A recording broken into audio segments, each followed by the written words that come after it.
Dari tempat mangkal yang paling mengasihkan 98.8 Citra FM Wonosobo banget Sobat Citra. Kita masih talk show spesial kesehatan bersama Puskesmas Wonosobo 1 dengan narasumber ada adik-adik dari Saka Bakti Husada ya. Dan sudah hadir narasumber kita ini yang agak telat beberapa menit ya.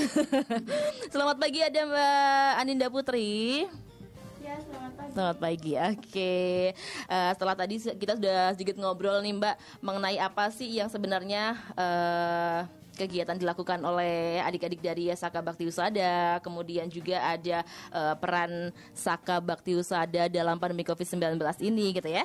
Dan untuk kali ini apa saja sih kegiatan dari adik-adik ini, dari adik-adik Saka Bakti Husada di saat pandemi COVID-19? Mungkin dari Mbak Putri yang mau menjelaskan. Ya, selama ini kegiatan kita ada itu sosialisasi mengenai bahaya COVID-19 dan cara penanggulangannya dengan berkeliling-keliling bersama Puskesmas Wonosobo 1. Itu sembari membagikan masker kepada masyarakat Wonosobo dan membagikan pamflet di tempat-tempat tertentu.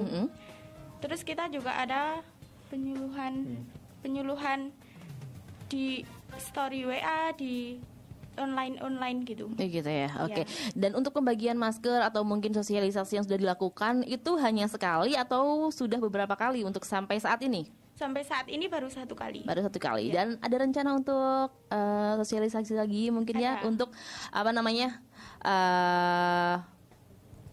Apa sih kita memberikan informasi kepada masyarakat Wonosobo yang seperti tadi yang saya sudah bilang, kalau kita itu masih berdampingan dengan virus COVID-19 ini. Dan mungkin kalau misalnya ada yang tidak mengingatkan gitu kan, jadi masyarakatnya santai-santai saja gitu ya. Oke. Dan untuk yang selanjutnya nih, apa sih untuk manfaat mengikuti Saka Bakti Husada? Saya mau bertanya tapi mungkin dijawab dari hati aja dulu ya. Jangan terpampang dengan apa sih namanya, kayak catatan, kayak memang yang sudah visi misi. Tapi dari diri sendiri dulu, manfaatnya untuk Mas Karim dulu mungkin. Kalau saya manfaatnya itu kan dulu saya nggak pasti ikut Saka Bakti Husada. Terus saya mencoba-coba, nemu nih manfaatnya. Yang pertama itu yang tadinya saya nggak berani ngomong seperti ini, ngomong di depan publik, saya jadi berani melatih public speaking saya. Terus pokoknya itu sih manfaat terutama bagi saya, bisa ngomong di depan orang lah, seperti itu. Oke. Mbak Yuli mungkin, Mbak siapa? Mbak Alia. Ya, kalau dari hati ya, tentu saja dapat keluarga lagi ya, dapat teman yang banyak. Terus juga aku tuh emang anaknya dari dulu suka pramuka, apalagi ini ada yang dari kesehatan juga, seneng gitu ya. Aku ikut tuh, terus juga banyak manfaatnya, banyak banget sih. Oke. Aku jadi lebih banyak dapat materi, terus nggak cuman biasanya kan tanya cuman PPPK aja pertemuan pertama, tapi itu lebih banyak lagi dari obat, dari kebiasaan hidup sehat gitu. Oke, jadi memang banyak sekali manfaat yang bisa didapat gitu ya. Dari Mbak Putri mungkin mau menjelaskan apa sih manfaat bagi diri saya sendiri yang selama ini saya dapatkan setelah saya mengikuti Saka Bakti Husada. Ya, manfaatnya bagi saya sendiri jadi mengetahui lebih dalam tentang kesehatan. Saya juga dari dulu udah suka pramuka, dari zaman SD itu, dari kecil udah suka pramuka. Apalagi kalau di SMA itu saya tahu udah ada Saka Bakti Husada. Nah, itu saya minat banget awalnya itu. Terus saya masuk, terus setelah itu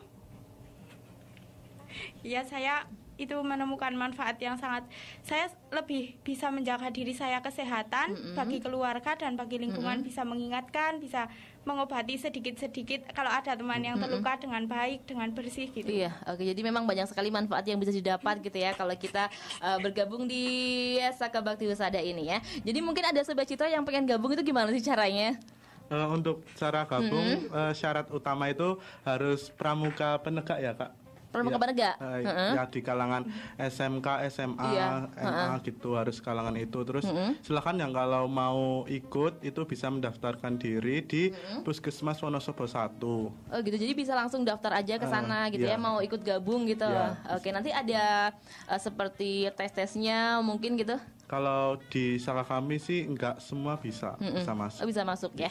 Oke deh. Dan untuk pertanyaan selanjutnya nih, apa aja yang bisa dilakukan oleh generasi anak muda di era pandemi seperti sekarang ini dan juga new normal? Mbak Alia, saya salah sebut lagi.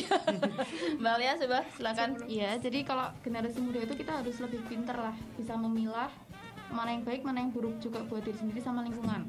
Untuk keluarga juga, apalagi kita generasi muda itu harus bisa ngisi masa muda kita tuh dengan yang hal positif, yang produktif, gitu kayak misalnya ikut Saka. Oke, mungkin ada lagi yang mau ditambahkan dari Mas Karim? Dan juga belajar di rumah guna mensosialisasikan mengenai COVID ini. Selain di rumah kita, selain belajar, kita juga bisa mensosialisasikan mengenai bahaya COVID ini sih. Nah, kalau untuk pengalaman pribadi ya, untuk di saat pandemi sekarang ini, pas sosialisasi kepada orang yang mungkin agak jauh dari perkotaan gitu kan, biasanya kan agak cuek terhadap hal-hal seperti ini gitu ya, apalagi untuk memakai masker, menggunakan hand sanitizer gitu ya. Apa pernah adik-adik ini menemukan orang yang ngotot gitu loh, maksudnya nggak peduli gitu, terus apa sih untuk jalan keluarnya, dikasih arahan atau yang lainnya? Kalau saya sendiri sih waktu itu kan mengikuti sosialisasi itu yang ke satu kecamatan Wonosobo bareng Puskesmas Wonosobo 1. Alhamdulillah sih semua masyarakatnya pada menerapkan itulah. Juga selain itu kan, tapi waktu kita bagi-bagi masker itu pada rebutan kan, mereka nggak bawa masker gitu. Terus ada puskesmas, ada ambulan langsung pada gerombol. Biasanya pengalaman saya juga yang di desanya ini juga ada ambulan itu malah pada masuk rumah, pada takut. Katanya, kata anak-anak kecil itu ada yang positif corona, pada langsung pada lari-lari. Itu anak kecil penyebar hoax atau gimana nih? Mungkin ya. Aduh. Dan berarti untuk sampai saat ini sosialisasi yang sudah dijalankan itu diterima oleh masyarakat gitu ya. Tapi kalau waktu sosialisasi terjun ke desa-desa ini selama ini ya masyarakatnya pada manut-manut lah. Tapi kalau yang di kota itu lah, waktu pas di alun-alun itu ada yang acuh tak acuh lah gitu lah. Lebih cuek malah yang di kota ini ya. Oh gitu. Jadi Sobat Citra nih, mungkin buat Sobat Citra yang sekarang ini masih cuek aja dengan protokol kesehatan yang memang harus ditaati setiap harinya gitu ya. Dan jangan begitulah ya, kita bantu, kita jaga kesehatan diri sendiri dan juga orang lain gitu ya. Dan mungkin dari adik-adik ini bisa menjelaskan apa saja sih protokol kesehatan yang memang harus kita lakukan untuk setiap harinya. Mungkin dari Mbak Putri mau menjelaskan protokol kesehatan dalam pandemi new normal ini, yaitu dengan jaga jarak atau social distancing, memakai masker, dan selalu rajin cuci tangan sebelum dan sesudah menyentuh sesuatu. Oke, dan dari menjaga jarak, kemudian seperti mencuci tangan atau mungkin menggunakan masker, itu kan juga ada standarnya gitu ya. Untuk standar yang tepat dalam kita mencuci tangan gitu kan juga ada. Mungkin bisa dijelaskan oleh Mas Karim? Oh ya, untuk cara cuci tangan itu ada direkomendasikan oleh WHO. Itu yang pertama, basahi tangan dengan air. Yang kedua, tuangkan sabun cair ke telapak tangan. Yang urutan selanjutnya dari Saka Bakti Usada memiliki tips. Yang pertama, disingkat dengan cara tepuk selaci put-put. Yang pertama, gimana? Tepuk selaci put-put. Tepuk selaci put-put. Put-put. Ya. Yang pertama telapak tangan, digosok-gosok, telapak tangan, punggung tangan, sela-sela jari, terus putar-putar, diputar-putar. Setelah itu, setelah melakukan rangkaian itu, kita basuh dengan air yang mengalir sampai bersih, terus dilap pakai kain yang bersih. Gitu sih caranya. Mungkin jadi ulangi lagi apa?